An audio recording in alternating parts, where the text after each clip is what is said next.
dive on it or not. I don't know what the heck Smith was doing for Penrith. He was entitled to dive on it. I think he thought he was in an offside position, Greg. It's going to be a scrum feed now to the Penrith side, and they should hang on from here. 3 and a bit minutes plus injury time. Mortimer to feed for Penrith. Yes, and it's gone out. Smith dives on it to give Penrith at least 6 tackles. I'm sure they might try to run it out for 1 or 2, but then Mortimer might just decide again to play percentage football and put it down as Carter races away. He's 12 metres away from his own goal line. Mortimer's calling the shots, I'm here to tell you. He calls it now. He gives it across this time once again to McIndoe, hoping that his speed will get him through, but he is backslammed to the ground. Certainly not a dangerous tackle, and the referee says, get off him. Not a dangerous one. I'm glad it's him and not me. Well, when I mean that, Peter, he finished up on his feet. They did throw him around, but it wouldn't have been a dangerous tackle. The knock-on has occurred once again, that time by Royce Simmons, and he's given his forwards a gobshite. Yeah, well, it was Cartwright again trying to unload there, and again the ball's come up, a cough-up situation. So they really should try and wrap it up here. And we've got Freeman now saying that Royce is across the tunnel. Balmain win it out to upfield. Wide it goes to Timmy Brasher. A good pass across now to Tony Chalmers. He's going to be held up, Tony Chalmers, and he's eventually put down 9 metres out from the Penrith goal line. Getting up now to play it once again to upfield. He sends it out to Freeman. Oh, what's going on? 5 minutes in the sin bin to Paul Upfield. Well, Upfield got up and said something to him, pointed the finger. Is it Upfield or Chalmers? Chalmers. Yeah, well, that's the bloke. He sent Chalmers off for giving him a gobful. And a penalty. And Balmain had possession of the football. Yeah. Well, I don't think Warren Ryan will be happy with that. With a young fellow, obviously said something to the referee. Well, he wouldn't have sent him in that situation, Peter. I mean, he's got a lot to answer for when Warren talks to him, hasn't he? Yeah, just silly play. So now the penalty, and the worst part about it, I mean, they've got a penalty. They were hammering them on. They'd won 2 scrums, and now they're going to get out of jail downfield. Not that it'll make any difference with the scoreline, but they're well downfield now with 6 tackles to come. They're only a few metres out from the Penrith goal line. Yeah. Whatever hope they had in the game of snatching a late win is now gone, Greg. Yes, it is, and there's the kick downfield, as we said, what Mortimer would do.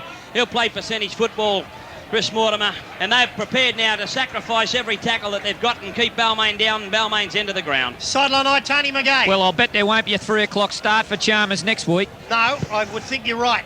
Okay, Balmain in possession now. I make it. We're into the final minute now. Another knock on Balmain. Upfield. Really, today, have committed football suicide. This Penrith side, a gutsy performance, but they've been abated and abetted by this Balmain side this afternoon. Shame for a player like John Elias, who's had a huge game. Yes, and the ball now has been kicked by a Balmain player as the scrum screwed, but Carter managed to dive on it for his side.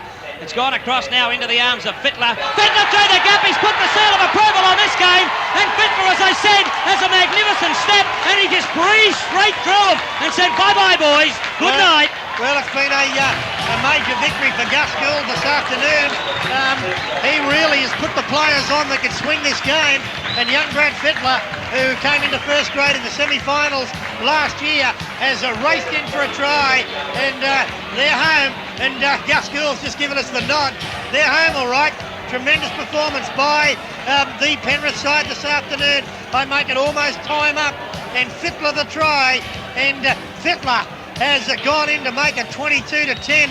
It's a hiding in the end, and it was 12-10 with only 6 minutes to go in the game. So how a game can change. Well, we've got Stephen Roach being called up along with Freeman and Scotty Carter to the referee on a touch judge's report. Obviously, disparaging remarks had been made back in the in-goal area while standing there, either to the touch judge or certainly to the handling of the game. Okay, and well, that's a shame that's got to happen, but well, nothing will happen over that. I don't think. Tony McGay will check on that to see if there's anything we may hear about later. 22-10 with a kick in front. So it's been Penrith 6-2 down at half-time, or 6-2 in front at half-time. 1 man short. A great second half. There's Mortimer with the kick. He adds an extra 2, and I think the only thing that would come of it would have been apologies from the Balmain players. There goes the siren. They've got the game. 20. What was it, Zorba? 24 points to 10 in the end. Penrith 24 have beaten Balmain 10 at Penrith Park, and the score is 4. The Penrith side tries to Steve Carter, to Brad Fittler, to Paul Smith, to Alan McIndoe. 3 from 5 to Chris Mortimer. 1 from 2 to Greg Alexander before he was sent from the field a couple of minutes prior to half-time for an alleged head-high tackle. For Balmain tries to Ian McCann, then James Grant, and 1 from 4 for Tim Brasher. The penalties in the game finished up 8-7 to Penrith, and the penalties also favoured the Penrith side by 15 to 13. So the Tigers going down for the second week in succession. And let's go now downstairs, and a gutsy win to the Penrith side, and congratulations to their skipper, Royce Simmons. Royce, congratulations, a gutsy win for the boys. Yeah, it was a good win, mate. We owed them one, but geez, they've knocked us out of the Panasonic Cup final, and they've knocked us out of 2 semis. About time we turned it around and got one back on them. Well, a pretty courageous win, Royce, when you consider that one man short for the entire second half and a couple of minutes of the first half, and you led 6-2 at half time, and that takes guts to win in this standard of football, one man short. Yeah, I think a lot of that comes back to last year in the semi-finals, and that, I think we learned a lot last year. You've got to stand up, and it's a hard game, and you've got to play it that way, and I think them defeats last year taught us a lot, and probably led to a little bit of experience today getting us home. Okay, you led 6-2 at half time. They evened it up pretty well straight after half time with a try by McCann. Then you showed a ton of heart to come back again to hit the lead 10-6. Then it was taken off you again. So you really had to get the troops moving today. Yeah, mate, it was. I think the forwards played well in the first 20 minutes. Then we sort of relaxed off for that last 20 minutes, and it was time that we, had to stand up and did a bit of work, and it paid off. A couple of young players had sensational games in the backs. Yeah, they certainly did, and I think Gus Gould got it right when he brought players into the game that could just give you a lift. Fittler's try, okay, the game was won there, but young Steve Carter, I thought he had a terrific game. Yeah, he did, mate. Scoring tries that you beat off pretty hard. I haven't scored one with both on. He scored them with one off. Yeah, he certainly did. It was his kicking game, mate, that was so good. He kept turning them around with that kicking game into wet conditions. We were doing it hard. He kept kicking it down there, playing in the 22, and controlled the game for a bloke, years. That could have been years younger than he was. Okay, I tried to say something there. I don't know if I said anything or not. Yeah. Royce, I saw at times today you were really driving your forwards. You had to get them up several times. Yeah, well, it was, like you said, mate, one down, second game of the year, and we're a big side, and I think condition-wise we need to, we'll improve when we get a few more 80 minutes under our belt, but we were doing it hard there about 30 minutes into the first half, and again, with a man down, we had to work twice as hard again. That I had to G up and keep them going, but they responded to it. Yeah, they certainly did. Congratulations, mate. Good to get a win on the board. Thanks, Pete. Okay. Steve Carter, Pete. Okay, our 2GB man of the match this afternoon, Steve Carter. A tremendous display by you, young fellow. Congratulations. Thanks, Pete. It's good to get the first win of the season. Well, you had a lot of work to do. You came into the game as halfback, but you virtually found yourself at fullback for half the game at least. Difficult to play in that position when you've only got 11 blokes up in front of you. Yeah, it put me in two minds whether to hang back for the big kick or watch the kick, which Gary Freeman was putting through often. And I suppose it didn't work out too bad in the long run. No, it didn't, but I could see you in two minds there, Steve. It was a strange game in as much as you guys did all the kicking in the first half, and then with one man short, it was obvious that they were going to kick you a lot in the second half. Yeah, that's what I thought they'd be doing, because Gus told me to hang back for the big kick, and when the rain came, it made it a bit difficult. It got a bit slippery, and when I dropped that first one, I had to make sure the rest of them. Yeah, well, it does become difficult with a leather ball when it's greasy like that. Everyone had trouble hanging onto the ball out there. Yeah, both teams had, especially us when we got the 2 points in front, we just had to lock up and put two hands to it together and dig our feet in. Okay, you hit the front plenty of times, but they kept coming back at you, and in the end, 24-10. It was only 12-10 with 6 minutes to go when you scored your try, and you wouldn't have believed that you'd end up winning by 14 points, would you, at that stage? No way. There was never any definite winner until the last couple of minutes there, and then Brad come on and scored the last try. It's no indication of the game, really. No, it certainly wasn't. Well, congratulations. A fine game from you, and I'm sure, as I just said to Roy Simmons, great to get your first victory on the board. Oh, it is great. Thanks a lot, Pete. Okay, there he is. Fine young player. Handles it well, doesn't he, for 19 years of age. Sure Steve does. Carter, write him down in your little black book, because he's a very talented player. Great try by him this afternoon. Well, Penrith have emerged winners 24-10, and you've tipped a Saturday winner. Yeah, I have too. I didn't think of that. It was such a good game in the second half. And with 12 half. men, you like to do it tough. Yeah, I do, Peter, but they got away with it, Pete. I thought it was a very good, courageous win from them, simply because Alexander did play, or did go off in that first half. I know it was only 2 minutes before, but to go out there and play 40 minutes of football in those conditions in the second half with one man down and your kicker out of the game, I think speaks volumes for their discipline for a start, and certainly the ability that they've got. Yeah, it was a good effort, and I'm sure their coach Phil Gould will be happy, and of course they've got to go through the trauma now of young Alexander fronting the judiciary. And well, there's one thing about it: if he's guilty, he'll be suspended. Yep. If he's not, he'll get off, because that is the way of the judiciary, and they're doing an excellent job down there at Phillip Street these days. So he can go in knowing full well that he'll get a fair go down there at Phillip Street. 269 0669 is the open line number if you'd like to give us a call. Greg Hartley, Peter Peters here at Penrith Park, and we've certainly got still an hour and 15 minutes of World of Football this afternoon, and it's your show from here on in. We'll have some dressing room reports from downstairs with Tony Peters and Tony McGay, but it's your show from here on. 269 0669. Just repeating, our 2GB man of the match this afternoon going to the player you've just heard interviewed, Steve Carter. 3 points to him, 2 to John Elias. An outstanding game for Balmain this afternoon in a beaten side, and 1 point to Chris Mortimer. A very busy and tough display by him this afternoon. And our points for the game in Brisbane last night were very, very easy. The 3 points to Dale Shearer from the Brisbane Broncos. A tremendous game from Dale Shearer last night. 2 points last night to Andrew G, the second row forward, and 1 to the hooker, Kerrod Walters. Excellent games by the three Broncos. They scooped the pool last night. 3 to Dale Shearer, 2 to Andrew G, and 1 to Kerrod Walters. Keep writing down our player of the matches and the 3 2-1s, because next week we're going to announce the biggest prizes in rugby league to our 2GB Player of the Year, and a massive one too for you, our listener. We've promised you the best prizes in league, and you're going to get them again in 1990 on 2GB News Talk 873. We'll take a break out of Penrith Park and be back taking your calls on 269 0669. What makes New South Wales fast bowler Michael Whitney feel good? Bowling Viv Richards, second ball, that makes me feel great. I feel good. Wow!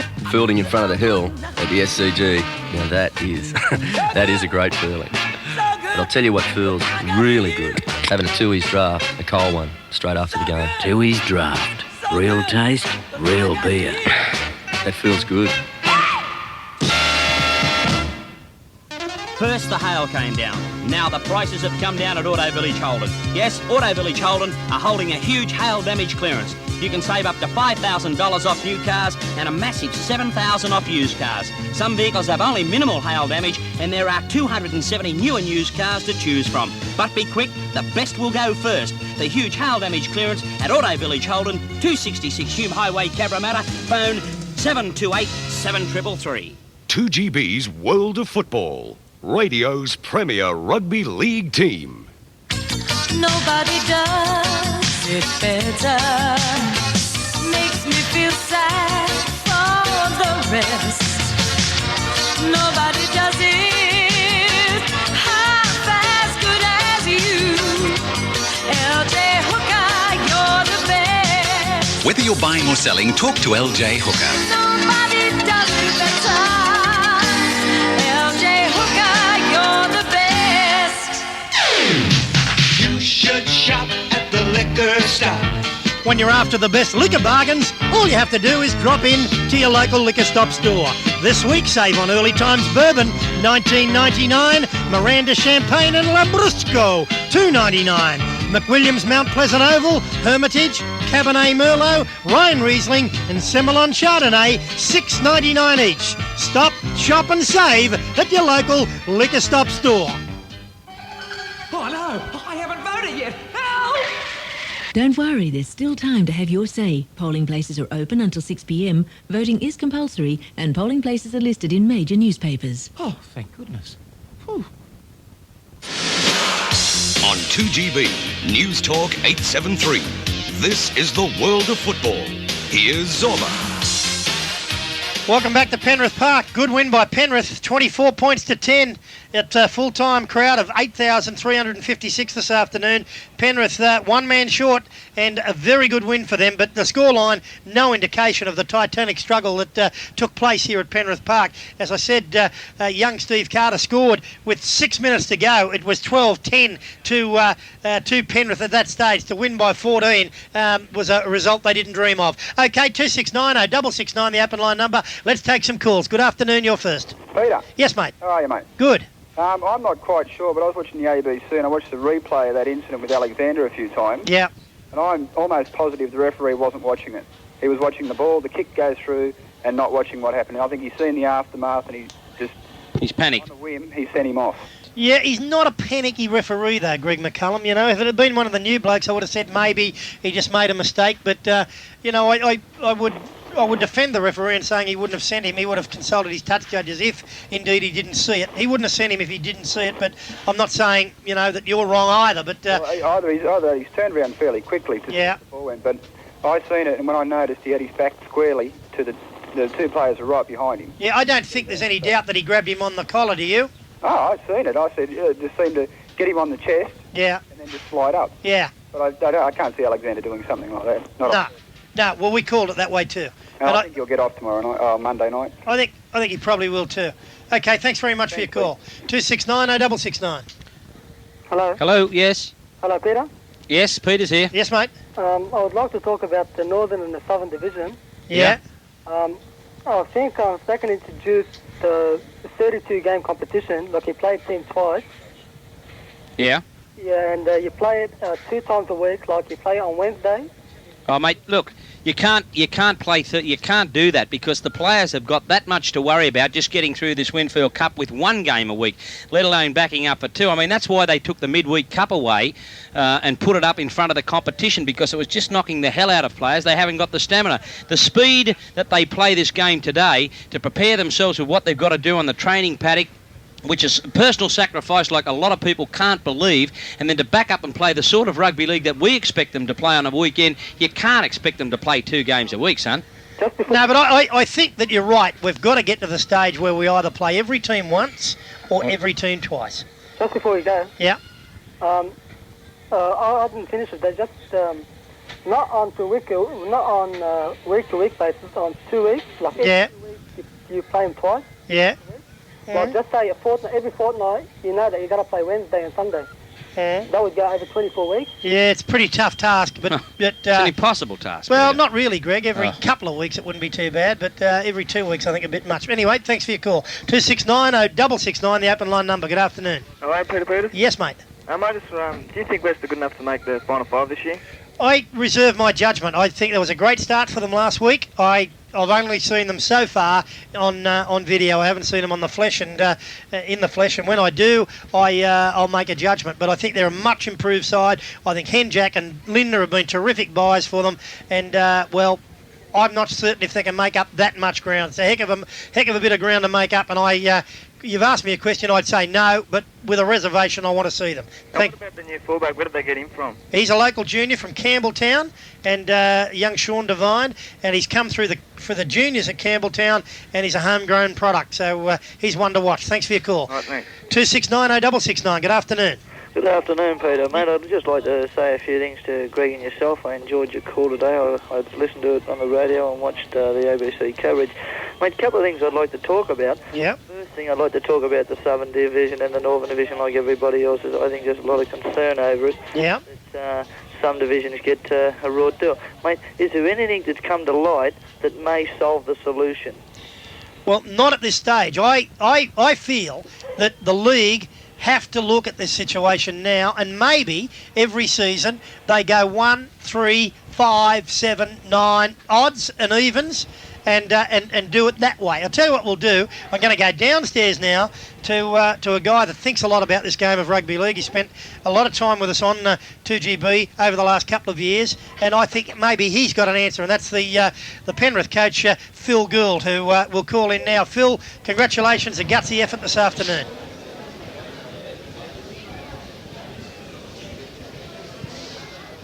Yeah, thanks, Peter, and a very valuable 2 points under the circumstances. Certainly is, Phil. Before we get on to today's game, the North and South, the divisions have had a lot of discussion about them. What's What's your opinion of them? Is there a stronger division in the north than the south? And what's the answer? Well, I'm going to backtrack here a little bit. When I was in the Southern Division, I thought it was all poppycock, but now I'm in the Northern Division. I guess I've got to stick up for their coaches. It does seem a bit harder. Is there any way up? Well, that's up to the league. We can only play the games as they're programmed, and as I've said in the past, I think a much fairer competition is everyone playing each other twice, but with so many teams, I guess that's impossible. Yeah, well, you see just how tough it is for you guys. You played Parramatta last week, you played Balmain today, and you play Manly next week. So there's 3-3, there's just no easy games. I don't suppose, I'm not saying they're easier in the south, I just think there are more stronger teams in the Northern Division. But anyway, back to today's game, a ton of heart to win with 12 men.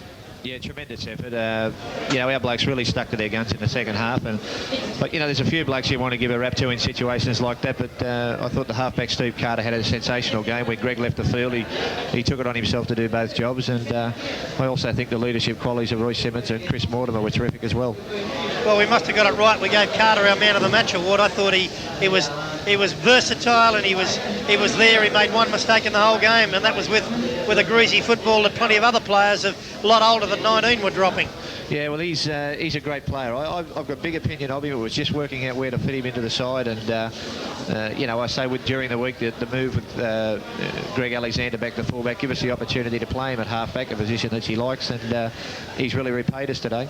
Phil, you moved to put Alexander at fullback. I would think that in the 38 minutes that he was there, it was an unqualified success. He looked to be very, very safe. He looked to be very confident, and of course he had a little bit extra time with that brilliant kicking game of his. Yeah, he was certainly all of those things, and it's nothing we didn't expect. I expected those things when we put him back there, and I think as he plays there week after week, he's going to get better and better. Balmain kicked and chased very well in the first half too, so he was put under a lot of pressure, and they're probably one of the best kick and chase teams in the competition. It was a good test for him. A body blow to you to lose a player like Alexander, or lose any player in a first grade game so close to half time and clinging to a 6-2 lead. Yeah, well, I sort of said to our forwards, I was a bit disappointed with our last 15 minutes before half-time, and I said to them at half-time that Greg could probably thank our forwards for being down that end and being under pressure when the incident occurred, and it was up to them to pull the win out for us, and they did in the second half. They played very well. I thought we were very, we seemed to be a little lethargic just before half-time. I don't know whether we trained too hard this week. I'll go and have a talk to them later, but the grounds have been pretty wet and heavy up here, and perhaps the 4 nights of ball work, which I thought we needed, was a bit too much for them, but I think it paid in the end, because the last 25 minutes of the game we were certainly the stronger, and we controlled the ball well in the wet. Any comment on the Alexander incident? No, well, our policy now is that we won't make a comment on send-offs. We'll just refer to our solicitor tomorrow night and have a look at the case and prepare something for Greg on Monday night at the judiciary. How disappointed is the young fella? Well, you can imagine he was terribly disappointed, and we're just hopeful we can do something for him, and I'm sure we can. Okay, the Penrith forwards today, how would you compare their effort today with last week's? I thought they slogged it out in the second half last week into that gale, and you did win that second half, so you must have had a lot of heart going into today's game that they could do the job.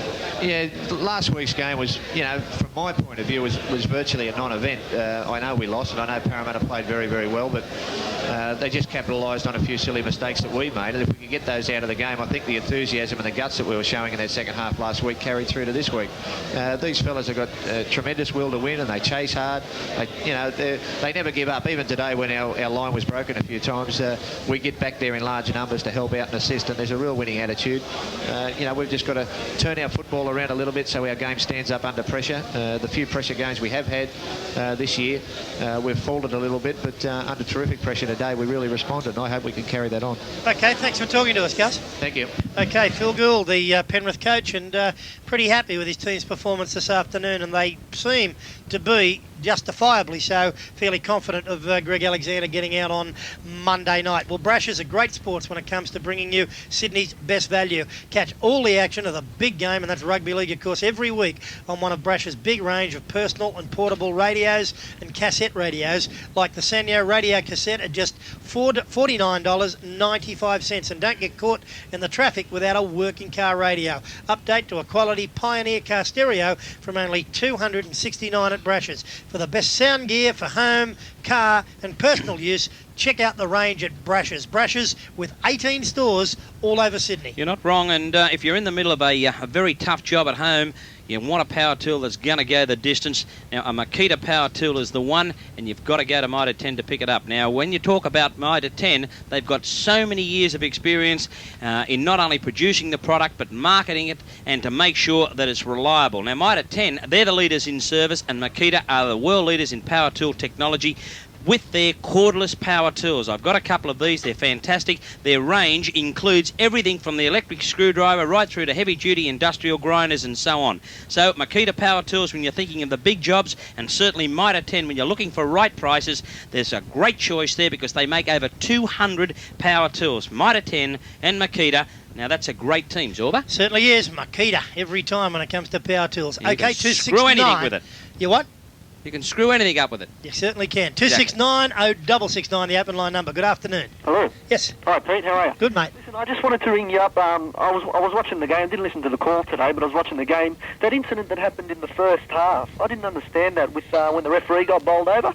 Yeah. Yeah, it was McIndoe. McIndoe coming across in cover defence, and the referee ruled it was a forward pass from the Balmain player to O'Brien. O'Brien dropped the ball over the line anyway. It was McIndoe trying to get to the ball carrier. So anyway, thanks very much for your call. Let's go downstairs now. And I just spoke to Phil Gould, and it would be a very disappointed Greg Alexander, who was having a terrific game. We said during the call, it's not Brandy's go, and I'm not saying it just because he's coming on now.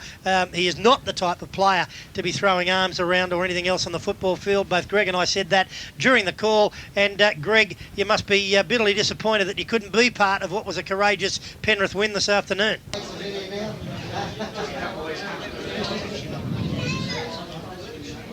Yeah, it was a terrific win. You know, I didn't go back out there, Pete, and watch the game, but at half-time, Gus said, you know, we just got to kick the ball. The rain started, just kick and chase, and, you know, I suppose they did that because they came up with a win. Greg, have you ever been sent off in first-grade football before? Yeah, I have, yeah. You have? Yeah. Okay, did you get suspended? Yeah. Okay, so you have had an indiscretion in the past. You must be confident of getting off tomorrow night.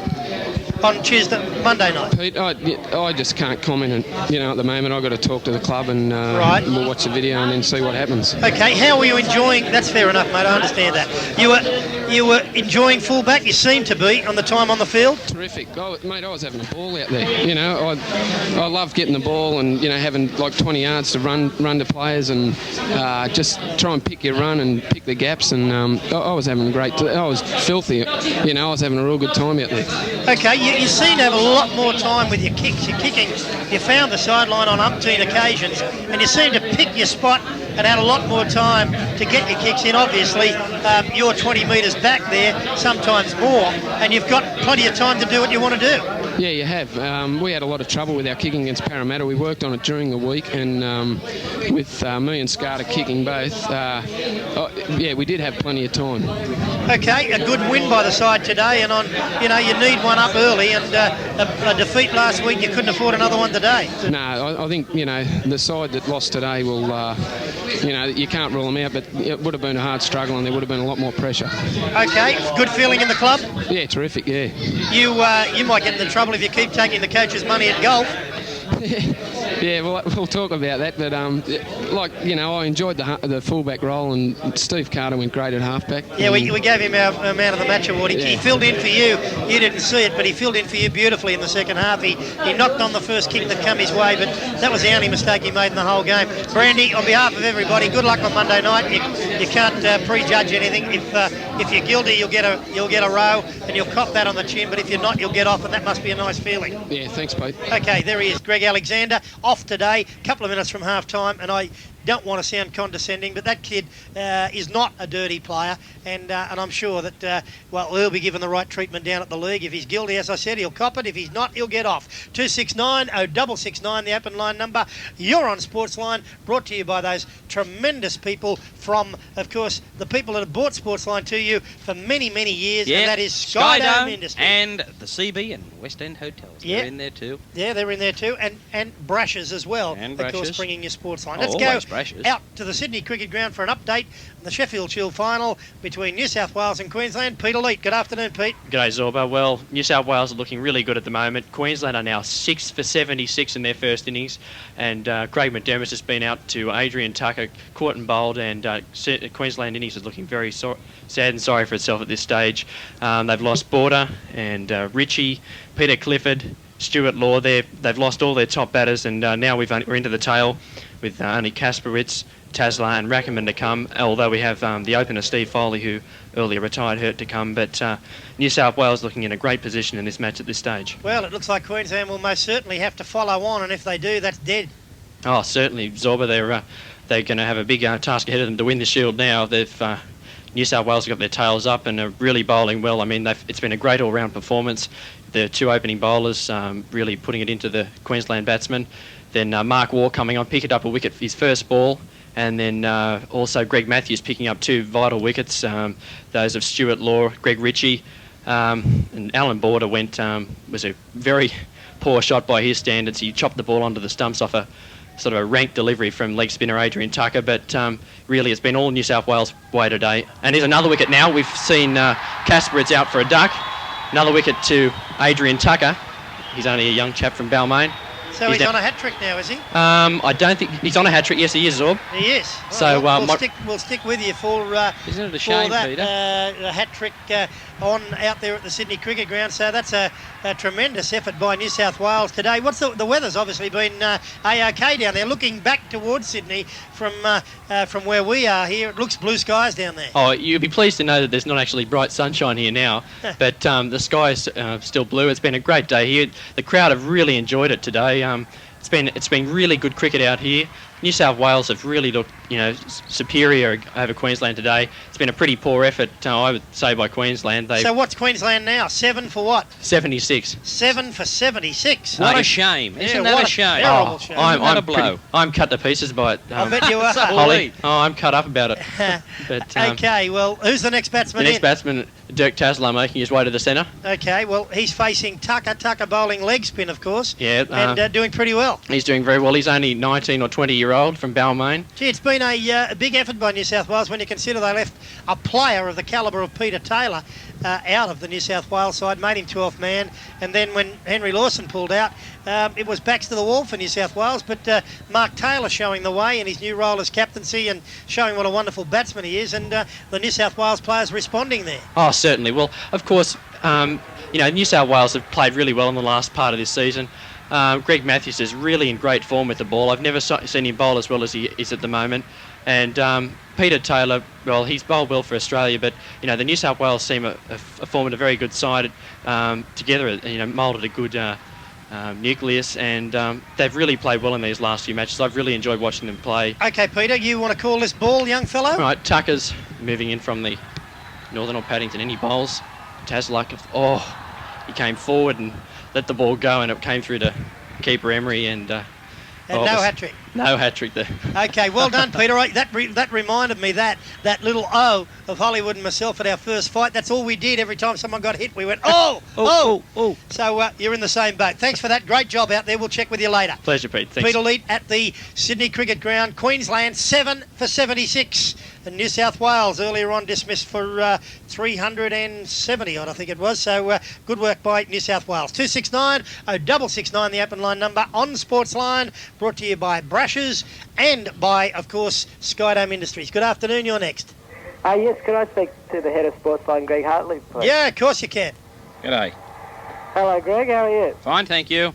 Fine. Would you say now that Balmain have any chance of beating Penrith again this year? I don't know. Balmain's got to worry about winning next week, let alone later on. Mate, if you want to make a call, make it a sensible one. See you later. 269 0669, the open line number. And Tony McGay, our sideline eye, has been down to the dressing room, and I would imagine there's a lot to report down there this afternoon. Magoo. Well, Peter, some interesting developments in Alexander's dismissal. He's been charged on 2 counts. Misconduct, unnecessarily attacking the head of an opponent, and also deliberately obstructing a man in possession. So Greg would know the rules there, but there are 2 charges, I repeat. Deliberately obstructing a man in possession? Possession of the football. He kicked the ball. Well, he's ruled that the man has kicked the ball and Alexander's obstructed him as well as going high.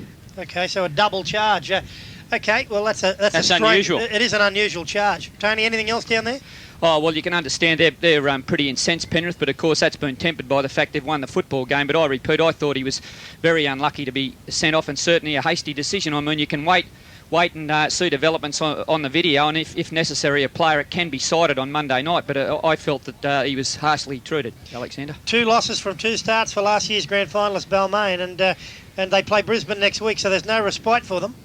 No, Peter, well, I feel that Balmain are really on a slide at the moment. It was a game they were entitled to win, but for the majority of the second half, I'd say, in fact, for the last 30 minutes, they were pinned in their own quarter. It was inevitable Penrith were going to score. They were a man down, but they were still in control territorially and everywhere else. There are a lot of failures in the Balmain side.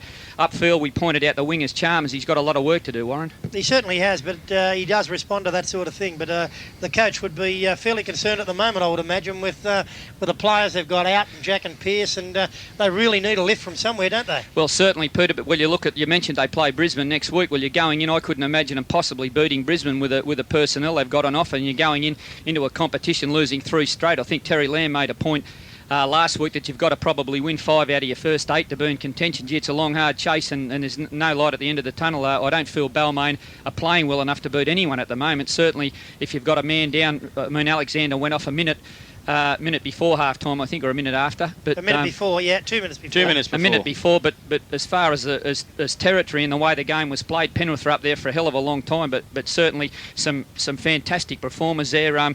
Gus mentioned Carter and, of course, Alexander, but I thought Izzard had a sensational game. Yeah, it's the best game he's played for many, many years, but the good thing about it, too, they stuck to their guns, as Gus pointed out. Their tactics didn't change. They kept putting the football down with 12 men. It was either Carter or Louis.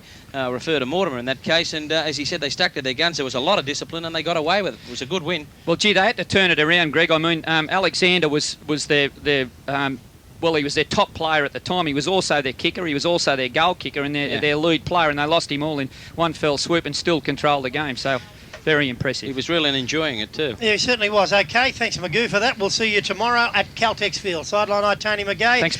Okay, 269-0669, the open line number. We'll take a break, link up with Ian Trent, and be back with more on Sportsline. I've been researching the facts, and the clinical tests prove there isn't a pain reliever more gentle to the stomach than Panadol. Panadol from Winthrop has pure paracetamol, so Panadol provides effective relief from headache, pain, and fever. And you know you can trust it, in tablet, capsule, and liquid form for children. But remember, always use Panadol only as directed, and please see your doctor if pain persists. What makes world champion surfer Barton Lynch feel good? Nothing's better than being out in the surf and watching the sunrise with your mates. You know, sitting out there, getting that perfect set wave, that's a feeling you can't replace that one. Surfing a 20-foot swell and surviving, that feels great. I'll tell you what feels really good. That's an ice-cold Tooheys after a hard day surfing.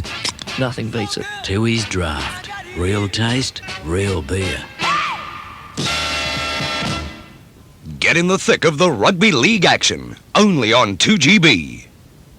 From the tradesman to the home handyman, the biggest name in power tools is Makita. Makita from Mitre 10. Mitre 10 have over 500 stores throughout Australia, and Makita have the power tools to make any job easier. Makita are constantly developing new and better products and are the world leaders in cordless power tool technology. When you combine this with Australia's largest hardware chain, Mitre 10, you know you're on a winner. The biggest in power and the best in service, Makita and Mitre 10, now that's a great team. He plays it to Simmons, across to Alexander. Oh, a good pass that time.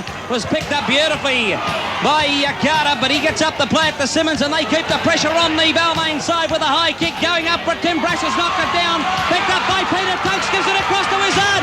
Out wide to Paul Smith, and Smith has gone over. Penrith go over for a try out wide.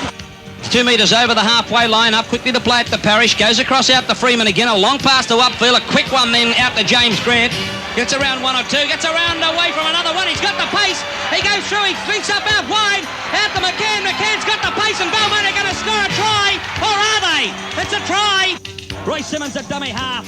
Again across now out to Carter. A pass has gone astray up over the head of one. Picked up by Bentley. He gives it wide to McIndoe. Takes off for the corner. Try! McIndoe has scored a try for the Penrith side, and that is a beauty. Well, the penalty kick has been taken. The free kick now 30 out from the line by Royce Simmons out to Carter. He dummies. Through the gap, he's got the pace. Carter takes off. One to hand. Oh, that's a fantastic try. That's a fantastic try. Well, there they were, Greg Hartley, the nominations for this week's Grace Brothers Try of the Round. And, gee, it's going to be a hard one to pick after tomorrow's Souths and Cronulla match down there at Caltex. Yeah, it sure is, Trenty, and we saw a feast of them this afternoon. I can see no reason, if the weather stays kind to us, that we can go down there and watch the Sharkies and the Rabbits go around and see some more beauties, because I came up here today expecting just what I saw, a great game of football, as we've called, and I hope I can see tries of the calibre of that again tomorrow. OK, we'll have a little chat to see which is the best of the nominations, but they were certainly very good there. Let's have a look at the Footy Tab dividend for this afternoon. Pick the result. Penrith 24 defeating Balmain 10, and the dividend $119.35. $119.35. That's Footy Tab for this afternoon. Don't forget, tonight is election night, and John Pearce, in an edited version of his program tonight, it's Ask the Oracle between 6 and 7. John Pearce tonight between 6 and 7.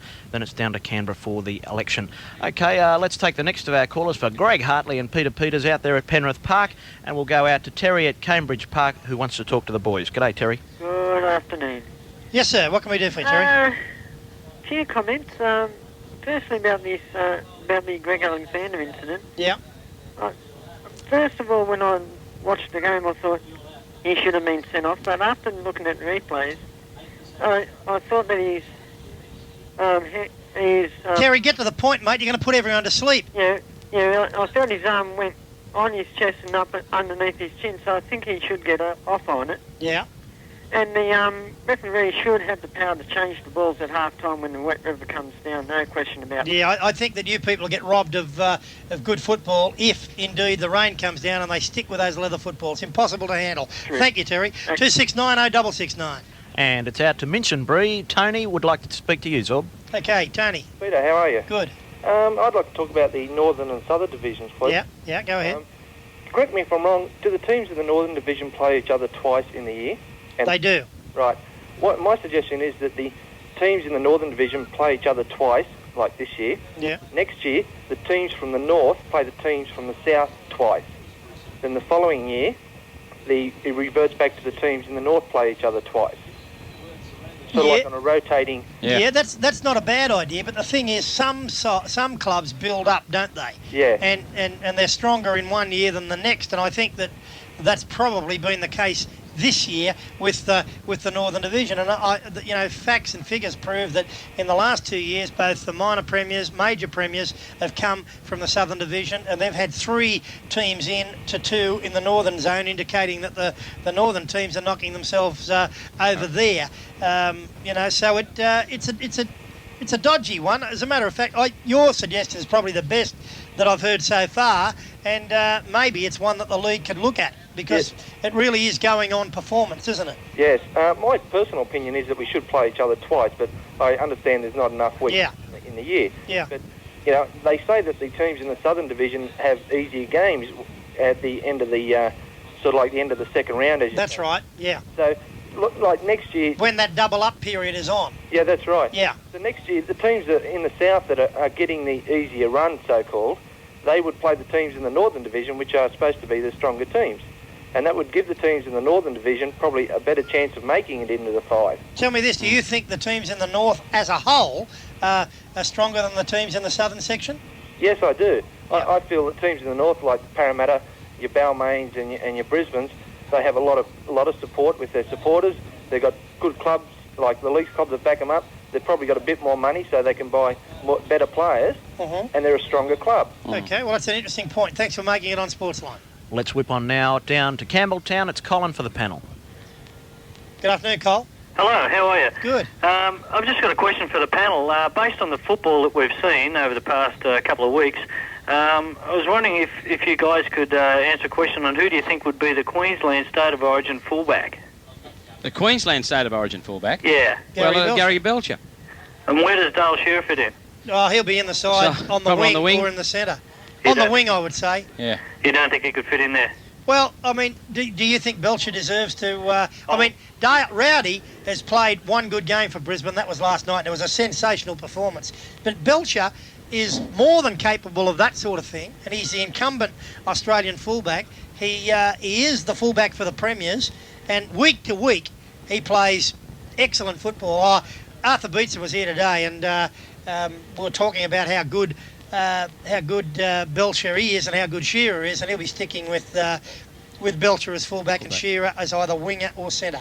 Yeah, I guess there's probably no shortage of good fullbacks around, and being the fact that Belcher's done the job before. Yeah, I think New South Wales are going to be hard pressed to put a fullback in. Now that's a question that really will set the cat amongst the pigeons. Who would be your choice for the New South Wales fullback? Yeah.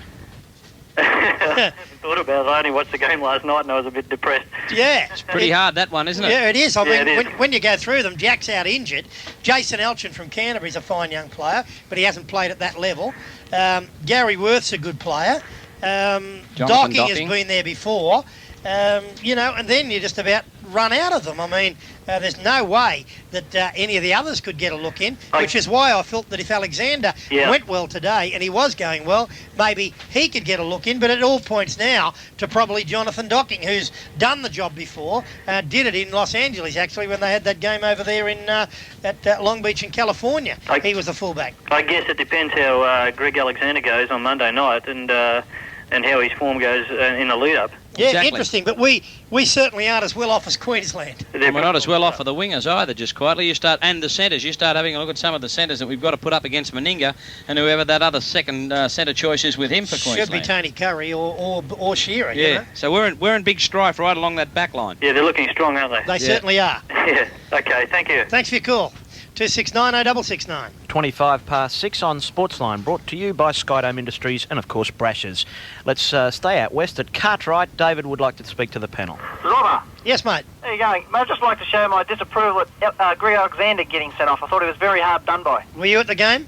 No, I wasn't at the game, but I saw it on the television. I still think he was very hardly done by. Yeah, I think you've got plenty of mates in that department. I mean, I don't think in retrospect, I don't think he should have been. After looking at the replay, when it happened, I felt that he maybe was a bit hard done by too. Yeah, mate, enough on that subject. With those balls, when the rain starts, I think you've got to get rid of the balls they're using now. Yeah. I think, like they said on the TV, it's a TV game. People are trying to watch this, and it's just no good for the spectator. What if they use a hot piece of coal or something?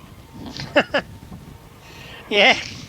I think they've got the other footballs to use. Is the Mossman Granite Killer playing for Canterbury? Yeah, the Mossman is. Thank you very much for your call. Okay. Very smart fellow. Really smart. Representative rugby today, Zorba at Concord Oval.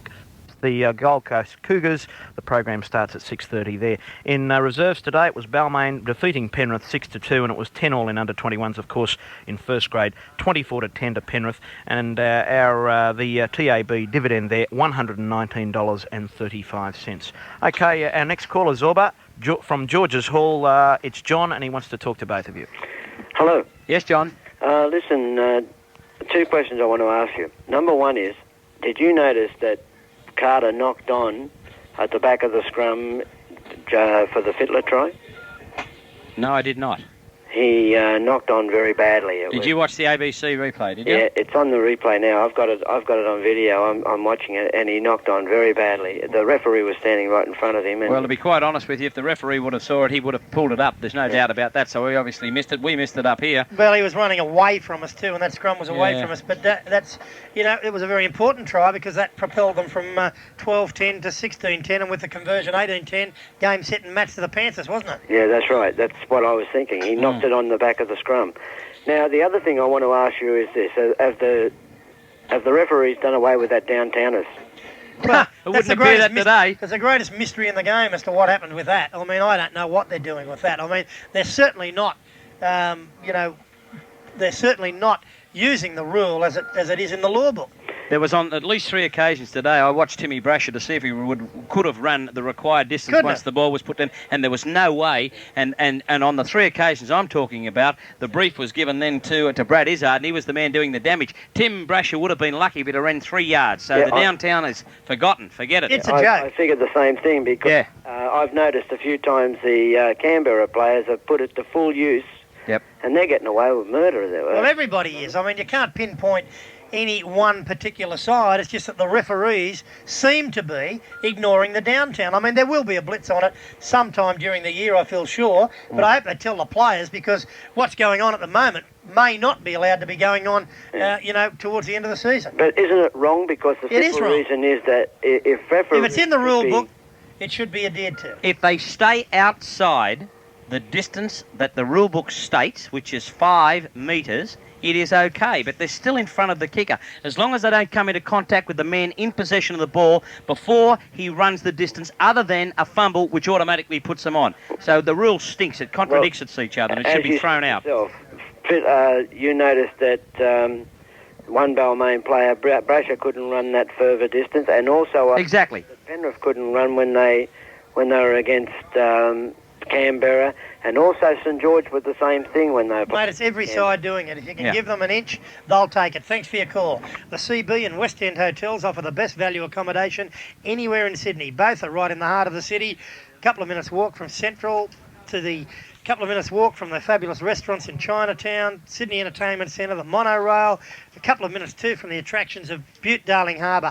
And both hotels are spotlessly clean. There's an airport bus available to and from both hotels, and every West End room has air conditioning, private bathrooms and shower, colour TV, phone, tea making facilities.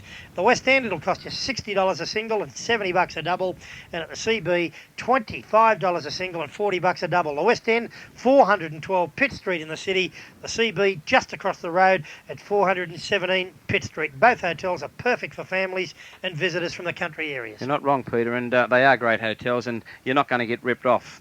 Now, I've got a product. You haven't heard about it. Have you, Zorba? I've heard you talk about it. The Great Aussie Ring Tickler. Do you know what it is? You put in jail, yeah, when you walk behind somebody in the street and you touch them on the bullseye. No, it's nothing to do with the bullseye, but it's certainly to do if you're a drinker. And I know how much you fancy a drink, particularly if it's a can or if it's a bottle. Yeah, of mineral water. Of mineral water for who? What, for me? Mineral water for you. Well, you're on the Diet Coke, I say that. I can't understand that. But the Great Aussie Ring Tickler is a little device that's made for taking the tops off Tooheys draft cans and or opening bottles. They're absolutely fantastic. They come in 6 great colours. You'll save on skin, your gear, your hankies, whatever, and they're sold at many, many hotels around town, certainly in liquor stores and shops, for only $2.99. That's the recommended retail price, and if you want to get them into your shop or into your bottle department or into your pub, wherever, I can give you a trade number to get onto them about the Great Aussie Ring Tickler. Give them a call on 523-8827. 523-8827. It's a great product, Peter. Okay, Tony Peters just back from downstairs. What's the report, Tony? Well, Peter, I've got a bit of news. I think we're going to be the first to break this. I can reveal that the Premiership Policy Committee of the Rugby League has recommended to the New South Wales Board... Hang on a sec before you do this. Don't knock off our columnists in the Sun Herald tomorrow. You don't want me to do it? Well, I don't think it's fair to the Sun Herald that you didn't know that we've written the story. But, well, I'm on the ball anyway. Yeah, you certainly are. But knock off our stories. What else have you got? What else have you got downstairs? Okay, well, there were no injuries in the Penrith dressing room, obviously, but the big topic of conversation naturally is the Greg Alexander send-off, and I spoke to referee Greg McCallum about it. He said he had a clear view of the incident. Contrary to what a lot of people might think, he had a very clear view of the incident. He had no choice whatsoever on the matter when there were 2 issues involved, and as far as Greg McCallum's concerned, there was no overreaction, like perhaps may have been the way of thinking from a lot of people. He had no need, as far as he was concerned, to consult anybody on the matter. What he saw is what he acted on. Well, he's going to stand and fall by that tomorrow night, and I tell you what... On Monday night. On Monday night, and from observations... It doesn't look good for him. Well, Greg, it's easy for us to say that, but well, it is because we've had the opportunity to have a look at the replays where Gregory hasn't, but I'm stating a fact. Yeah, well, Greg is a very experienced referee, and you'll find that if the referee is so adamant that many times the judiciary will stick with the referee. Peter, that's what struck me. Yeah. That's what struck me was how adamant Greg was, because I went in there with the idea of what a lot of other people thought, that he may have overreacted with his decision.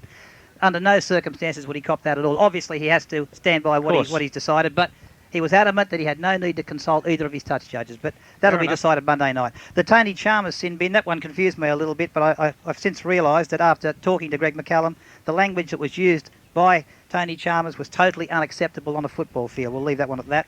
Must have been bad. Balmain's Paul Can we get a tape of it? Balmain's Paul Suranen has a very worrying elbow injury. Yeah, I saw him just walk out. He's got it strapped and with ice on it now. Grave concern about Paul Suranen immediate future as far as league goes, and that's just one of a number of problems in the Tigers camp. According to Balmain officials, the Balmain forwards appear to have lost their dominating impact, and they haven't dominated a match since late last season. And at the moment, very worried Tigers camp because they've had very little options. The reserve grade aren't going all that well. So at this particular stage, Balmain have really got problems and nothing that they can do about them. Okay, so who's coming back next week? Will Elias be back? Bowden Elias will be right for next week at this stage. Pearce? Wayne Pearce will be back, and Gary Jack is hoping to push himself a little bit earlier and get back a little bit earlier than was indicated. Gee, they'd be desperate for him. All right, Tony, thanks for that, and thanks for nearly knocking off our Sun Herald story tomorrow. Thank you very much. 269 0669, the open line number on Sports Line. Ian Trent. And it's a very good afternoon to Andrew from Lidcombe. Yeah, g'day, guys. G'day. Just a quick call about the game last night. Yeah. Do you think Parramatta went so badly because they didn't have Trojan Horse playing for them? Didn't have who? Let's whip on to our next caller there, Peter, at St Mary's. It's Stuart for you, Zorba. Okay, good afternoon, Stuart. G'day, Pete. How you going? Good. You ever seen a better courageous win by Penrith in your rugby league years? I'm trying to think today. I haven't. When they really dug as deep as that. I mean, they had some pretty impressive performances in the last few years. Yeah. But today they had to dig deep, and that was a good win. Well, really, when you see the big forwards like Penrith have got, they were a bit slack in the second half there, and like Royce, you got them into gear, and they really kind of dominated in the last, say, 20 minutes, didn't they, Pete? They went very strongly, they did, and they went to the line. I thought that at stages in the game, Simmons really had to crack the whip on them because they were going in patches and they weren't going together. That young Kennedy's a goer. He's great, yeah, great. Yes, he's nice a goer. And strong. Yeah, he is. No, it was a good performance. Yeah, well, my family and I, we usually watch the league on the ABC here, and we always switch the telly off and listen to you guys. You called a great game today. Thanks, mate. Thanks very much for your call. Okay, thanks, mate. Thanks a lot. Let's travel out to Mariong for Zorba. It's David. Good afternoon. How are you? Good, mate. Yeah, 1 point, mate. With Penrith taking that field goal today and it got touched in flight. Yeah. How's it supposed to restart? Is it a tap from the 22? Well, that was a strange ruling. He looked as though he fielded the... it looks as though he gave the field goal with his arm up in the air. We're only surmising that he ruled touched in flight. I couldn't see any other ruling that he did give. Well, I noticed the ABC didn't have a head-on shot or anything, so... No. Went over or not, or... No, well, we still don't know that. We don't know. He did give the field goal ruling with the arm straight up in the air. Yeah. And then he's ruled a tap from the quarter. So what is it if it gets touched? Is it a tap? No, it should have been a goal line. Should have been a goal. If he'd have touched it in flight and it was made dead, which it was, it should have been a goal line dropout. That's what I thought. Well, that's what threw me. I mean, I said, when I saw him going back to the quarter, I thought, what's going on here? I mean, it was an impossibility. You know what he's done? He's mucked it up. Yeah, that's for sure. Okay, thanks for your call. Down to Saints Country at Oatley. It's Paul for you, Zorba. Good afternoon, Paul. Good afternoon, Peter. Thanks very much for the call today. It was a great call. Thank you for being with us. Listen, what I'd like to talk about is what your guys' idea is on a national competition. I think it's too early yet. I think it's going to happen in the future. I can see a team from North Queensland, a team from Perth, and one from Victoria coming in the next, 3-4 years? No, longer than that, probably about 6 years. I think by the year 2000 that this game will be on a national front. Yeah, right. And if VFL or Australian Football League, as they're known, keep making the blunders that they're making as regard the media, I think, or the blunders in my opinion, keeping guys waiting for 35 minutes after a game just to talk to the coach, I think is far too long, and I don't think that that's necessary, and I think that those sort of things can only serve but to restrict the coverage that they will get. Right. The reason I put the question to you is because I've spent about the last 6 to 8 years up in North Queensland, Territory and Western Australia, working the lines up there. Right. The gut feeling up that way is that the guys are going to be worried it's going to destroy their own local competitions. The same thing has happened in Brisbane since the Broncos have come in. Yeah. And it's happened down in Illawarra, and it's happened up in Newcastle to a great extent too. And it's a great game. I mean, we get good national television now, and good radio calls and all the rest of the gear. It'd be good to see it. But you're concerned that the grassroots are going to suffer. Yeah, well, that's right. Yeah, it's not a bad point.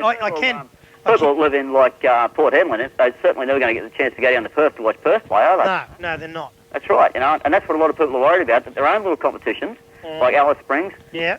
Darwin, they've got a hot little comp up there. It's a great little competition. And the interest up there is really massive too, I'm telling you. Yeah, right through the top end, it's great. They love it, don't they? They really do like the game. They're all Broncos supporters, but anyway, I suppose that might be a sort of sign of the times to come. I don't know, but it's an interesting theory that if it does come along, and as you say, it probably will come along in the long run. They're a bit worried that... I think the league are trying to get it well known in those areas. I don't know whether the places you've been in, used to get the Sky Channel coverage. Yeah, we did. Well, I know that the show on the Monday night, the winners, I'm getting letters from all over. Yeah, we used to pack the pub out at Southport Edlin every Monday night. Congratulations on that one too. Well, it's just good. I mean, it's easy for me to do because I just show the tries and I love doing it. Right. But isn't it good that the game is going to those places? Yeah, it's big. And I think in the future, Sky Channel's going to play a big involvement in the game because it can go to places where no TV stations go because it's bounced off the satellite. Yep. But anyway, interesting call, and I think you made plenty of good points. Right. Just one more small point before I hang off. Yeah. About this where the football's and dry weather footballs and all the rest of it. Yeah. Well, I think we're professional enough to maybe do something about that, surely. Well, I've got just a slightly different point to put across. That a lot of these guys better learn to play a bit with football if they're going to get on the plane at the end of the year. Yeah. That's right. Not a bad point. Yeah. But they do play with the synthetic footballs in England all the time. Yeah, it still gets a bit dodgy over that way. Yeah, it certainly does. Thanks for your call. Okay, thanks, Bob. Good on you, mate. Okay, Zorba, Clarko's called. The reason the referee had his hand up was because of the fifth tackle. Uh-huh. Boom, boom. Okay, our next caller is from Cogra. That was pretty simple, wasn't it? Yeah, Oh, it's amazing. We can sit here and watch the game. I've been watching it for 20 years and involved in it. He puts his hand up for a simple for our fifth tackle. We think it's a field goal. He starts off. That was the only solution why he started there. Jeez, I'll tell you what. It was too. It was just a changeover. Back to Gibbon Beamers. We're a changeover. Okay. Clarko's on the ball. Good on you, Clarko. All righty. Well, it takes someone as old as that fossil to pick those things up. He's seen everything. Settle down there. Let's go down to Cogra. Dave would like to speak to both of you. G'day, Dave. G'day, Dave. Is that it, Pete? Yes, mate. Mate, I missed you. Hey. How'd you miss us, mate? Mate, league. I'm sick of bloody cricket, mate. I'm waiting for a bit of league to come around. Yeah, you got to be happy with the Blues performance, but this afternoon... Oh, mate, it's good one, wasn't it? Just missing those Queenslanders. Fantastic. Back on the air again. Yeah, it's good I've to be only got back. one thing to say. Go Ricky Walford, mate. Give him a go. Yeah, we certainly will. He's a good player. Well, mate, I hope so. I hope he gets a go this year, you know. Well, he deserves to. Look, we're really the cupboard's bare for good class wingers in New South Wales. Mate, except for him. Yeah, that's right. I mean, he's the player that should get a look in. 2 tries against Canberra last week in a beaten side. And really, when you go through the wingers, they're nearly all Queenslanders that are good. Have a look. Hancock's a terrific winger. We've got. I'll go with you with Walford and maybe Steve O'Brien. Yep. McIndoe's a Queenslander. Mark Coyne's a Queenslander, not that he's set it alight yet. Iro's a Kiwi, so he can't play. You know, you get down to players like Ricky Walford, and I think he did enough last year to get a look in. Mate, it's only early days, but, mate, he'll perform exactly like he did last year. He sure will, and I think you'll find that he'll be wearing a blue jumper when we go up there in June. Yeah, and I think young Paul Martin from Canberra is another player that's got a heap of potential. But I think Ricky Walford, if he plays like last year, should be on the plane with the Kangaroos in the end of the year. Mate, I hope so. Look, mate, maybe I shouldn't say this, but I hope they're not picking him because he's black. No. Oh, they wouldn't do that. I don't know. There's got to be something. No, he'll go in on ability. Mate, he's got class written all over him. He'll go in on ability, mate. He'll go in ability. There's no way that'll come in. I've got to say, you were plugging the Aussie ring ticklers before. Yeah? Okay, mate, I've got a home brew shop down here at Cogra. Yeah? Sitting here drinking now the home brew, 50 Rocky Point Road, Cogra. We've got them here for sale. You've got them for sale, have you? We've got them here sitting here in the shop, mate. Mate, aren't they a good bit of gear? Hey? Aren't they a good bit of gear? Oh, mate, they open anything. They open. You're not wrong, and he means anything. Thanks very much for your call, son. Okay, let's whip on over to Balmain. Ray would like to speak to you, Zorb. G'day, Ray. No complaints about the game, mate. 12 men beating 13 for half a game. They deserve to win. Yeah, well, you can't do anything else but cop it on the chin, mate. But I sat here and watched watched it, like, and when the wet weather came, I thought to myself, this is absolutely disgraceful. They played every day in the rain. No one would watch the football. I mean, you're talking about the year 2000. I hope the administration doesn't take till the year 2000 to decide to bring on balls when it starts raining, like for wet weather. Yeah, it's just a simple thing they should do, isn't it? Oh. I mean, they carry them. It's a silly rule to say you must play with the thing you start with. They carry them with them in the boot. I mean, they're here at the ground. Yeah, I mean, rugby league, we think about great players, but I mean, if they all have to play in wet weather, we never have any great players because of the conditions that are. Well, it's just impossible when you get a wet jersey and a wet ball to hang onto the ball and be clever with it. Yeah. Now, everyone needs an advantage. I mean, it's a winter game, I know, and they'll say, well, years ago the old blokes used to do this, but used to have a court order to get the ball off them in those days. I mean, they want to do something with it now, don't they? Yeah, mate, I'll be like squirting baby oil on the stage for ballet dancers, I think. And some of those balls that we use, this one in particular today that I noticed, has got the white ring around it, which is a painted ring. Now you know what water on a slippery surface will do, apart from being leather and being wet. I mean, it's bloody impossible. It's actually, the more you think about it, it's ludicrous. Anyway, there's one final message for Warren Ryan. I mean, if you can contact Ginger Meggs and Andy Courier, tell them all's forgiven and get them back here quick. Yeah, well, I think Ginger might have to come back into the side. I mean, he'll be the first man picked next week. Yeah, I think he will too. They've played 2-5-8s and neither have come up to the mark, so maybe the little fella will be back. Well, they're all running sideways all day. Yeah, okay, thanks for your call. Okay, Paul from Preston's would like to speak to you. Gregory? Yes, Paul. Hello. G'day. With the Northern and the Southern divisions, why can't they change it each year? One year have first, third, fifth, seventh in one division and see how it finishes off in the year, and have second, fourth, sixth in the other division and change it after each year. Well, Peter has already suggested that. That's the way to go. See, look, everybody's forgetting one thing. The league said when they introduced this that they would look at it after a 2-year period. Well, 2 years is up. I know that. And they didn't look. I know, but I think you'll find with the amount of pressure that's being applied now from everybody in the game, particularly this program, and everyone's concerned about it, is they're seriously going to have a look at it. But what you're talking about, Peter's already mentioned it, and that is one way to go. Yeah, and also they could have wee-wees in... Oh, yeah, thank you for your call. We got you too early, mate. Don't they know, Trendy, that you're cutting them off before they get on? That's exactly right. Well, they keep on keeping on. Okay. Over to Little Bay now. Wayne would like to speak to both of you. I know we can't do it because we've got to go back into delay, and this might be a very opportune break, Zorba, at 5:45 to have a small break, and then we'll come back. Okay.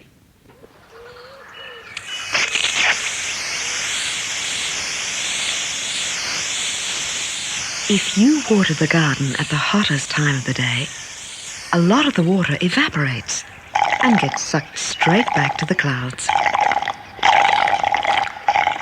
So water in the morning or early evening, because from now on, if you save water, you'll be saving money. The Water Board. This is the home of rugby league in New South Wales, Grace Brothers. Grace Brothers Rugby League shops have got everything you want, like new season's merchandise, jerseys, shorts, sweats and pants, lots of official New South Wales Rugby League gear. Oh, and of course, footballs. So, if you're into rugby league, get into Grace Brothers now. Rugby league shops, selected Grace Brothers stores only. Oh, it feels good. On 2GB News Talk 873, this is Sportsline, brought to you by Skydome Industries and Brashers. Here's Ian Trent. 13-6. Let's whip on out to the SCG, and the Blues doing it very well in the Sheffield Shield final, and it's the end of the day's play now. And Peter Leet, what's the story? Indeed, they are doing well, Treddy. 8 for 91 Queenslander stumps. A superb performance by the Blues today. Not our batsmen at stumps, Ian Healy on 14 and Carl Rackerman on 5, and they didn't even look like hanging around for much longer in the last few stages of this play this afternoon. Healy was dropped to Tucker after his 3 wickets, couldn't hang on to a very simple caught and bowled chance, but nevertheless it shouldn't take New South Wales very long tomorrow to wrap up just Rackerman or Healy, and also Foley, who was out retired, hurt earlier in the day. And there's obviously a follow-on. Certainly. 200, the same as Test cricket in this match, because being a 5-day game, so they've got to reach 160 before they can avoid the follow-on, so they're doing it pretty difficult at this stage, still requiring about 69 runs to reach that total. Okay, Peter Leet, thank you very much for that, and of course we'll catch up with you right throughout the world of football tomorrow. Pleasure. Peter Leet there at the SCG, done a good job, hasn't he, Zorb? And isn't that great to be a New South Welshman? Yeah, it is for a change. They give it to us all the time in State of Origin, or most of the time in recent years, and good to have them on the ropes, and great when you consider that Jeff Lawson's looking on as a spectator because of a shoulder injury, and it would have been so easy for him to be tempted to play in this game, but he elected to sit it out, and it has really been a team effort, because at times during the year or the summer they haven't looked capable of getting there, but they've got there, and they're certainly making the most of it. They certainly are. Good luck to the boys. Okay, our next caller on the open line. There's plenty of callers waiting on. Thanks for your patience. Out to Little Bay. Wayne would like to talk to both of you. G'day, fellas. G'day. Listen, I'd like to make a point about the North-South division. Yeah. Firstly, I agree that the North's stronger and that it's easier for some of the South sides to make the semi-finals. And I also agree that we need to get to the stage where we play everybody twice. What I'd like to make a point about, though, in the last 2 years that the system's been in, don't you think that the best side has won the comp and that the best side will win the comp irregardless of the divisions? I do. I'm certain of that now, particularly after last year. I think Canberra now are the best side in the premiership, but you know, in going into last year's semi-final series, there weren't too many people tipping them to win the comp. I mean, they came through and they were the underdogs in the grand final. Right. Balmain were the favourites to win that. They were the side that most people were tipping to win it, and Canberra won it. And from that moment on, they've suddenly become the most talked about side. And you know, they have gone unbeaten since then, and that's been a great effort. But, you know, I mean, going into not too many people want to back Canberra last year, even though I think, in the end, they may have been the best side. Right. Well, that's the point anyway, that the best side will still win anyway, irregardless of the makeup of the five. Well, if you look at the best side last year, South got beaten in their first game and then won, 14 or 15 in a row and won the minor premiership. There'll be plenty of people that think South Sydney were the best side in the competition last year and they didn't win it. But then you've also got to take into account the representative games and the drain on Canberra. And the drain on South, they had representative players too. Yep. Not as many, but sure, a drain. But if you're talking about a drain on rep players, it really hit Brisbane harder than most, didn't it? Right. So I still don't think at the moment that there's a struck match between Canberra and Brisbane and maybe Penrith at full strength. Oh, I think Brisbane's forwards have got a bit to do before they can match up to Canberra. Yeah, I do too, but gee, that backline's unbelievable. Yeah. All right, thanks anyway. Okay, thanks for your call. Good points. Good afternoon now to Alan from Botany, who would like to speak to both of you. Peter. Yes, mate. I believe there's a strong rumour about next year that the under-21s will be dropped out. I hope it's wrong. Well, could you really check it? Because I believe it's very strong. Where did you hear it, sir? Well... You'd rather not say. Yeah, that's right. Yeah, okay, well, I'll check on it and I'll try and get an assurance. Very strong. Yeah, well, I think that'd be disappointed if they do drop out. Yeah, so would I. I think it'd be disastrous. I'll tell you why. Yeah. I think it's a great stepping stone from junior football into grade. The 21s is a you know, and we got rid of that third grade because there were too many old timers refusing to give up their football boots and belting the kids down there. Yep. Yeah, the kids were coming up and getting belted by the old blokes that were going down that refused to get out of the game. That's right. And then I think, you know, that the 21s has always been an underplayed competition. This gave, you know, the areas a chance to, the districts a chance to give their elite youngsters a go. Yeah. And it's a good stepping stone into grade. Now, I also wouldn't like to see reserve grade scrapped, and I understand that there's a possibility that may happen. You stopped me a bit when you said 21s, because I haven't heard of that. Well, I understand the reserves are more likely to go, but I mean, what are we going to come to? I mean, people expect to get value for money, to watch football from 12 o'clock to a quarter to 5, and that's what they're used to, and anything less, I don't think they'll cop. I don't think the league, in their wisdom, they're doing everything right. They just wouldn't put that on anybody at the end of the year. They would have let us know a year down the track that sort of thing was about to happen. Same as they've done with the salary I hope cap. they don't with that. Well, I hope they don't too, Peter. But they're not in they're not in the business of doing that. Well, Greg, I knew you from years ago, but we'll leave it at that. Okay, we'll check on it, Al. And I hope that it doesn't happen, because I can see the under-21s are great footballers. Yeah, I agree with you, mate. Right? Yep. And if you could have a look at it for me. We will. and I hope it's not right. And so do we. Thanks very much for your call. Just a reminder, Ian Trent, ABC, doing a great job, ABC TV, on Rugby League over the next 5 weeks. The ABC is going to bring us the English Rugby League, the Challenge Cup, through to the final, which will be live on April the 28th. This Tuesday night, a round 1 clash between Warrington and Featherston Rovers. So good to watch English football too. Give us some idea of what we're going to come up against when we go there at the end of the year. Zorb, can you just enlighten us once again on the times? Yeah, the times I haven't got yet. We'll try to find out the times, Trenty. All right, fine. Okay. A lot of people aren't aware that this is going to be on ABC TV, and we'll find out the times for you, mate. Gee, they're doing really well with the overseas sport, the ABC. Congratulations to David Salter and the boys there. It's tremendous stuff. I love watching the basketball and the soccer, and it's excellent. I wish they'd keep Beatson out of our box. He ate all my grapes. He ate Zorba's lunch. He said he had a small bunch there, and I knew it was going to be a big one. So you're kidding? It was half a truck. Okay, Trenty. While we're on Sportsline, of course, Skydome Skylights are the people that really sponsored this program over the years, and to Mick Bonello and to Stevie Lynch and all that great team out there at Skydome Industries. Thanks for being aboard again, and a pleasure to tell our listeners about Skydome Skylights. It's a wonderful success story for a fantastic Australian company. 2 young men that had a go and really have kicked a goal, and that's terrific. Skydome Skylights can improve your lifestyle. It'll conserve power by providing free natural light and help to reduce dampness and mould. And Skydome Skylights fit any roof type. You can install one yourself for around $245 or have one fully installed by an experienced Skydome tradesman for around $550. And they really know their business. Beware of the imitations. Go for Skydome's 5 Dock showroom. It's open 7 days a week, including Saturdays and Sundays from 8 a.m. till 2 o'clock. Phone Skydome on 745 1522 or call toll free on 008 112 312. Skydome, they'll light up your life. And Trenty, if anyone hasn't voted, they better get off the night out there and vote. 5 to go. They better. And a new Prime Minister tomorrow, and best of luck to both parties. Okay. A what tomorrow? A new Prime Minister. Why? Hey, what do you mean? Why? What do you mean a new one? Well, hang on. Well, I mean, it's a new term, isn't it? I think you better clarify that. A lot of people would say that you were preempting. Not at all, Peter. Not at all. You know my political leanings. Yes. So, okay. Let's now go out west once again, and we've had a lot of Westerners call this afternoon. Good to hear from them at St Mary's. It's John for Greg and Peter. G'day, mate. G'day, John. Yeah, I'd just like to give my opinion and get your opinion of the quality of refereeing so far in the 90 season is deplorable. They don't have 5 yards. It ranges from 12 to 2.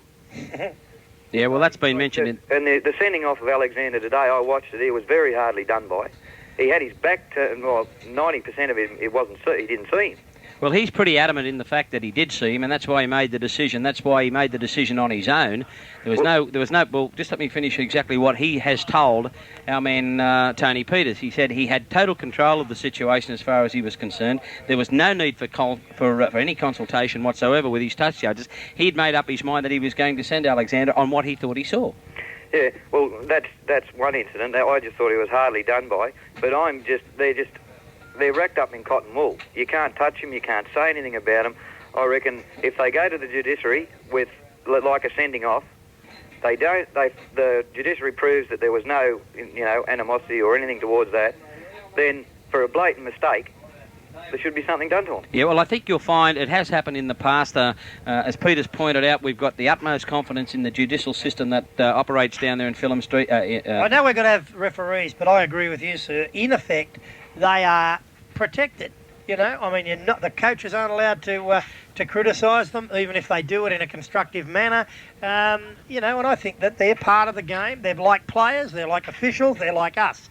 If they have a bad one, they should be allowed to be criticised. Yeah, Certainly we will, if they have a bad one. Say what they want. Yeah. But you can't say anything about everyone can say anybody else. Yeah. You can't say anything about the referee.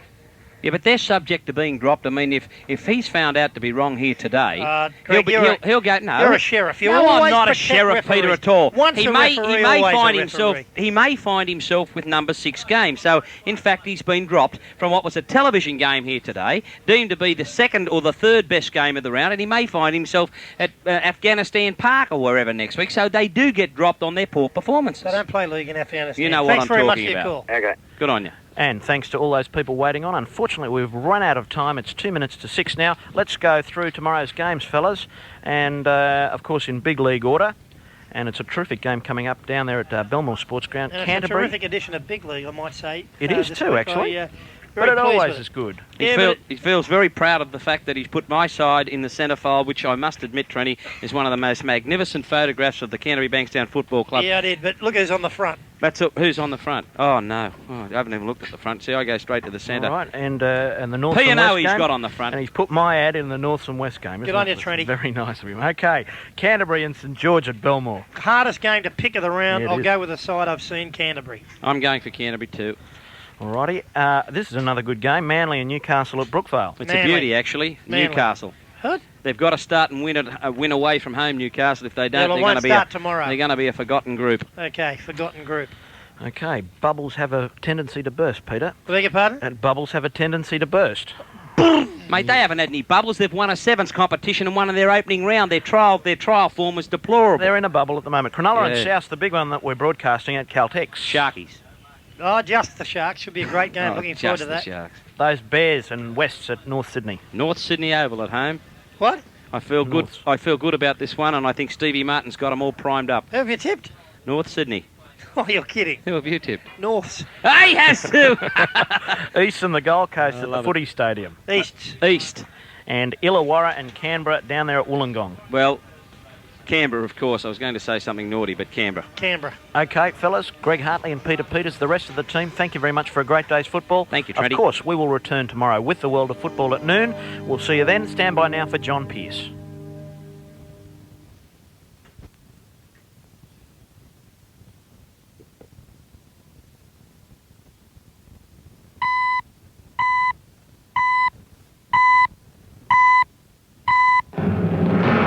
GB News Talk 873, Macquarie National News.